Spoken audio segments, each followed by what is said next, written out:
मैं हूँ विकास अकरम। दोस्तों आज की वीडियो में मैं आपको स्टेप बाय स्टेप एक्सप्लेन करूंगा ये तो 200 यूरो वाली अप्लाई करने का जो तरीका है वो आज 15 फरवरी से 31 मार्च तक आप ये अप्लाई कर सकते हैं। तो वीडियो का आगाज करने से पहले इसकी जो मेन रिक्वायरमेंट्स हैं वो मैं आपके सामने रख देता हूँ। सबसे पहले तो ये है कि ये वो लोग अप्लाई कर सकते हैं जो किसी के लिए काम करते हो या ऑटोनोम हो, दोनों में से कोई भी अप्लाई कर सकता है। वो लोग भी अप्लाई कर सकते हैं जिन्होंने 2022 में एक तो काम भी किया और साथ में अगर उन्होंने कोई अयुदा वगैरह या पारो वगैरह भी ली है तो वो भी ये अप्लाई कर सकते हैं। मतलब अगर आपने कुछ महीने काम किया, कुछ महीने आपने पारो वगैरह लिया, अयुदा वगैरह लिया तो फिर भी आप ये अप्लाई कर सकते हैं। जो लोग अप्लाई नहीं कर सकते वो लोग हैं जिन्होंने 31 दिसंबर से पहले पहले या तो इंग्रेसो मिनिमो लियो या मतलब उससे पहले से वो ले रहे हैं या उनकी कोई किसी किस्म की पेंशन लगी हुई है, अयुदास नहीं पेंशन जिनकी पक्की लगी हुई है वो इंग्रेसो मिनिमम वाले और पेंशन वाले ये मतलब अप्लाई तो कर सकते हैं लेकिन बाद में उनकी पास ऑब्वियसली नहीं होगी। और उसके बाद जो इसकी मेन कंडीशंस हैं वो ये है कि आपकी टोटल इनकम 2022 में 27,000 से कम होनी चाहिए। ब्रूतो लिखा हुआ है, मतलब यह है कि टैक्स जो आप देते हैं वो इसमें इंक्लूड है। टैक्स के को मिला के अगर आपकी 27,000 से कम थी तो फिर आपको ये मिलेगी, वरना नहीं। और आपका जो अपना घर है उसको छोड़ के आपका अगर प्रॉपर्टी 75,000 से ज्यादा थी 2022 में तो फिर भी ये आपकी रिजेक्ट कर दी जाएगी। तो अगर आप स्पेन में रहे हैं, रेसिडेंसी habitual आपकी स्पेन में थी और आप ये कंडीशंस पूरी करते हैं तो आप ये इसको अप्लाई कर सकते हैं।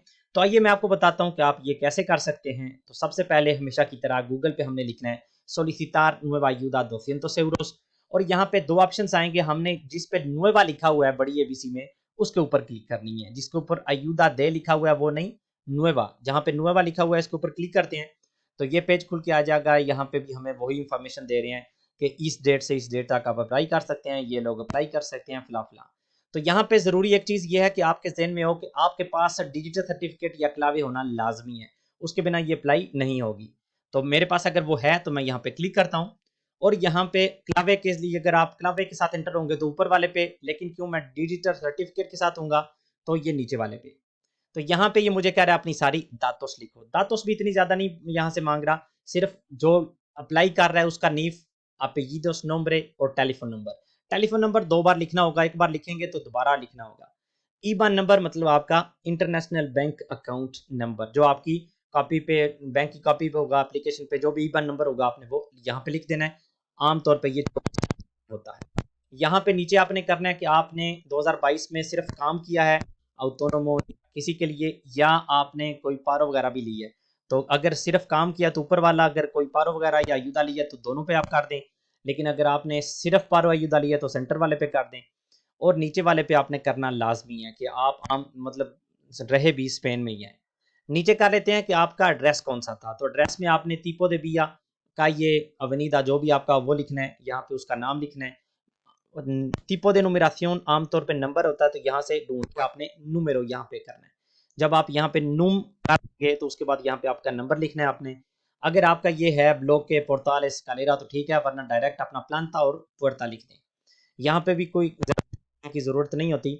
लोकालिदाद मतलब किस जगह पे आपका ये है, मैंने यहाँ पे लोग्रोनियो लिखता है लेकिन हर बंदा आपने अपनी लोकालिदाद लिखेगा। यहाँ पे प्रोविंसिया अपना कौन सा प्रोविंसिया, बार्सिलोना हो सकता है आपका, तारागोना हो सकता है, माद्रिद हो सकता है, जो भी प्रोविंसिया आपका हो। यहाँ पे आपने लिखना है मुनिसिपियो, प्रोविंसिया के अंदर जो मुनिसिपियो होता है यहाँ से ढूंढ के वो आपने लिखना है। यहाँ पे क्लिक करेंगे तो आपके प्रोविंसिया के सारे मुनिसिपियोस आ जाएंगे, तो अपना इलेक्ट कर लें। यहाँ पे आपने अपना कोडिगो पोस्टल लिखना है।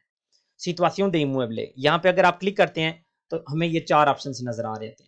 ये 4 ऑप्शन ये कहते हैं कि अगर तो आप स्पेन में किसी भी एरिया में हैं जो कि पाइस बास्को और नवारा नहीं तो इसके ऊपर क्लिक करें, अगर पाइस बास्को में है तो इसके ऊपर, अगर नवारा में है तो इसके ऊपर। लेकिन अगर आप कहीं भी हैं और आपके पास रेफरेंसिया कैटास्ट्रल नहीं है तो नीचे वाले पे। तो मैं क्योंकि यहाँ लोग्रोनी में रह रहा हूँ तो सबसे ऊपर वाले पे क्लिक करूंगा और सबसे ऊपर वाले पे क्लिक करने के बाद यहाँ पे हमने उसका रेफरेंसिया कैटास्ट्रल लिखना होता है। रेफरेंसिया कैटास्ट्रल क्या होता है, ये हमारे जो हर बिल्डिंग होती है, हर मकान का एक कोड होता है, तो वो कोड यहाँ पे लिखना होता है। वो कोड आमतौर पे जो भी आपका किराए का कॉन्ट्रैक्ट होता है उसके ऊपर भी लिखा होता है, आपके मकान के जो कागजात होते हैं उनके ऊपर भी लिखा होता है। तो आपने क्या करना है, वो रेफरेंसिया का तसरार यहाँ पे लिख लेनी है। अगर आपके पास वो नहीं है तो अभी मैं आपको जल्दी से बता देता हूँ कि बहुत आसानी से आप वो ढूंढ सकते हैं। तो उसे ढूंढने के लिए आपने क्या करना है, गूगल पे आप लिखेंगे Buscador de Catastro। तो ये नीचे वाला सेड इलेक्ट्रॉनिका लिखा हुआ है, इसके ऊपर क्लिक करते हैं। तो यहाँ पे हमने करना है इमूवेबले के ऊपर क्लिक। इमूवेबले के ऊपर क्लिक करेंगे तो यहाँ पे दो ऑप्शन हैं, आप नीफ के साथ भी ढूंढ सकते हैं और लोकलाइजेशन के साथ भी। अगर तुम्हारे पास डिजिटल सर्टिफिकेट है तो ऊपर वाला जल्दी हो जाएगा। ऊपर वाले पे क्लिक करते हैं तो डिजिटल सर्टिफिकेट के ऊपर क्लिक करते हैं। तो यहाँ पे सिर्फ हमने बताना है किसके लिए हमें चाहिए, सूबा हमारा कौन सा है, प्रोविंसिया कौन सा है, और इमूवेबले उर्बानो। उर्बानो होता है जो आबादी वाला, मतलब शहरी सोना।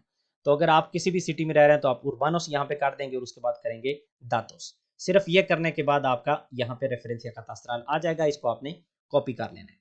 लेकिन अगर आप के नाम कोई मकान वगैरह नहीं है या आपका ये कतास्ट्रो रजिस्टर नहीं है आपके नाम से, तो फिर सिंपलीमेंटे आपने नीफ के बजाय लोकलाइजेशन पे क्लिक करें और उसके बाद यहाँ पे काये और नूमेरे वाले साइड पे आ जाएं और यहाँ आप लिखें ला रियोजा मैंने लिखा है, आप अपना प्रोविंसिया लिखें, मुनिसिपियो लिखें और काये का नेम लिखें। काये का नाम लिखने के बाद अपना नूमेरो, और अगर आप प्लांता और पुर्ता लिखेंगे तो डायरेक्ट आपको मिलेगा। लेकिन बहुत दफ़ा प्लांता और नूमेरो जो हमारे सामने होता है वो उन रजिस्ट्री में उस तरह का नहीं होता। तो सिर्फ अगर आप नंबर ही लिख दें बिल्डिंग का और दातोस पे क्लिक करें तो आपकी सारी बिल्डिंग की ये रेफरेंसिया कतास्ट्रल आ जाएगी। तो यहाँ पे आपने अपना प्लांता ढूंढना है और अपना पुर्ता ढूंढना है। मैं मिसाल के तौर पे तरसेरो इस्क्वायर्दा है तो यहाँ पे लिखा होगा तरसेरो इस्क्वायर्दा, तो वो रेफरेंसिया कतास्ट्रल मैंने कॉपी कर लेनी है। एक दफ़ा मैंने वो कॉपी कर ली तो वो मैं पेस्ट करूंगा इस जगह पे जहाँ पे हम पहले थे। यहाँ पे मैं इसको पेस्ट करता हूँ, थोड़ा सा इसको नीचे करता हूँ। जब मैं इसको थोड़ा सा नीचे करूंगा तो यहाँ पे ये मुझे कह रहा है कि यहाँ पे आपने लिखने है कि आपके साथ कौन कौन रह रहा है 2022 के 31 दिसंबर तक, मतलब आपके पास साथ कौन कौन रह रहे थे। अगर तो आपके साथ कोई बंदा नहीं रह रहा था जिनकी यहाँ पे बात हो रही है, आपका खामद या आपकी वाइफ या बच्चे या आपके बुजुर्ग, तो यहाँ पे आप क्लिक कर दें और बात खत्म।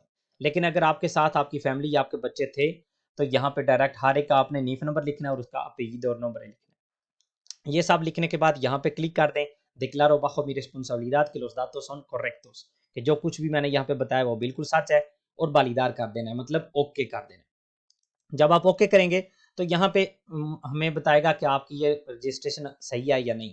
तो यहाँ पे अगर एक्स का निशान है, ये जो क्रॉस का निशान है, तो इसका मतलब है ये चीज़ मैंने ठीक करनी है। ये नीचे वाले जो हैं ये वैसे ही हमें बता रहे हैं, अभी सो दे रहा है कि ये कंडीशंस हैं, आपको मिले या ना मिले इस पर डिपेंड करता है। मतलब ये समझ लें आपने इसके ऊपर कोई भी नज़र नहीं रखनी, सिर्फ आपने क्रॉस देखना है, अगर कोई क्रॉस है तो उसे ठीक करना है। यहाँ पे मुझे कह रहा है कि तुम्हारा अकाउंट नंबर ठीक तरह से नहीं लिखा हुआ, तो वाकई ठीक तरह से नहीं लिखा हुआ। मैं इसको करेक्ट करता हूँ, दोबारा से लिखता हूँ। तो दोबारा से लिखने के बाद मैं यहाँ पे वालीदार करूंगा। जब दोबारा वालीदार करूंगा तो अब मुझे कह रहा है नो एक्सिस्टेंट एररोर्स, कोई एरर नहीं है। तो अब मैंने क्या करना है, फिरमार ईएमबीआर, ये यहाँ पे लिखा हुआ है, इसके ऊपर करते हैं फिरमार ईएमबीआर। तो ये आ जाएगा। यहाँ पे इसको सिर्फ मैंने कंटिन्यूआर करना है।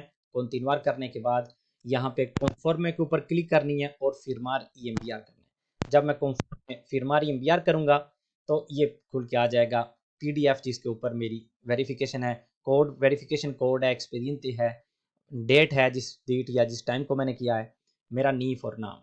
तो इसके साथ ये हो गया कि मेरी ये अयूदा 200 यूरो वाली ये अप्लाई होगी।